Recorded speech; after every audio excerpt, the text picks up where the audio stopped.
আসসালামু আলাইকুম সম্মানিত দর্শক, সবাই কেমন আছেন? আশা করি সবাই ভালো আছেন। আপনারা অনেকেই হয়তোবা সুরাতহাল বা ময়নাতদন্তের রিপোর্টের কথা শুনে থাকবেন। আসলে সুরাতহাল, ময়নাতদন্ত বা পোস্টমর্টেম এই বিষয়গুলি একই নাকি? এগুলো কে করে থাকে? সুরাতহাল কে করে থাকে? পোস্টমর্টেম কে করে থাকে? বা এগুলো কেন করা হয়?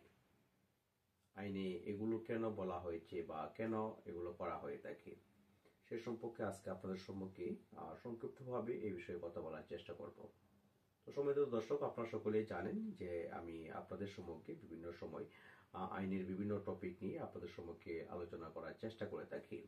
তো আজকেও এই বিষয় নিয়ে আপনাদের সম্মুখে কথা বলার চেষ্টা করছি। তো অবশ্যই আজকে আপনারা এই ভিডিওটি কন্টিনিউ করবেন এবং আজকের এই আলোচনাটি আপনারা ভালোভাবে বুঝে যাবেন। ইনশাআল্লাহ যাদের এই বিষয়ে জানার একটু মনস্থ রয়েছে তারা কিন্তু আজকের ভিডিও থেকে বিস্তারিত বিষয় জেনে নিতে পারবেন। প্রথমে আজকের এই ভিডিওতে কথা বলার চেষ্টা করছি যে সুরতহাল সম্পর্কে। সুরতহাল কেন করা হয়ে থাকে বা সুরতহাল কে করে? যখন কোনো স্থানে দুর্ঘটনাবশত বা কোনো ব্যক্তি কর্তৃক কাউকে যখন হত্যা করা হয় বা কেউ যখন আত্মহত্যা করে ফেলে বা কেউ যখন কোনো দুর্ঘটনাভাবে মারা যায়, তখন এই ভিকটিমকে বা মৃত ব্যক্তিকে যে আঘাত গুরুচিহ্ন করা হয়ে থাকে, অর্থাৎ পুলিশ আসার পর যে আঘাতগুলো শনাক্ত করা হয়ে থাকে বা মৃত্যু হয়েছে সেখানে তার কি কি আঘাত হয়েছে বা কি হয়েছে, শরীরে কোনো ধরনের আঘাত আছে কিনা, যে রিপোর্টটি তৈরি করে থাকে সেটি হচ্ছে সুরতহাল। অর্থাৎ সুরতহাল রিপোর্ট তৈরি করে থাকে একজন পুলিশ। আশা করি খুবই সংক্ষিপ্তভাবে আপনারা এই বিষয়টি বুঝতে পেরেছেন। তাহলে যদি সুরতহাল যদি পুলিশ তৈরি করে থাকে, তাহলে পোস্টমর্টেম রিপোর্ট বা ময়নাতদন্ত কে করে?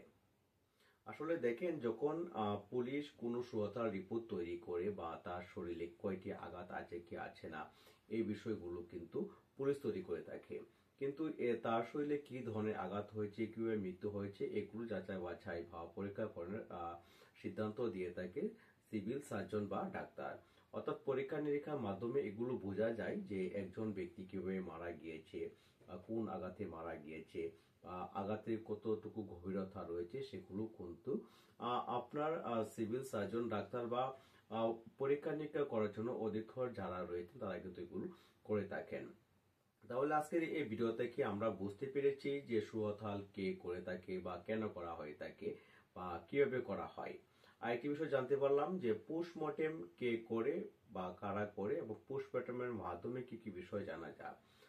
সমাজের দর্শক, এরকম গুরুত্বপূর্ণ ভিডিও পেতে অবশ্যই আপনারা আমার এই চ্যানেলটি সাবস্ক্রাইব করে পাশে থাকবেন। সকলের সুস্বাস্থ্য ও দীর্ঘ কামনা করছি।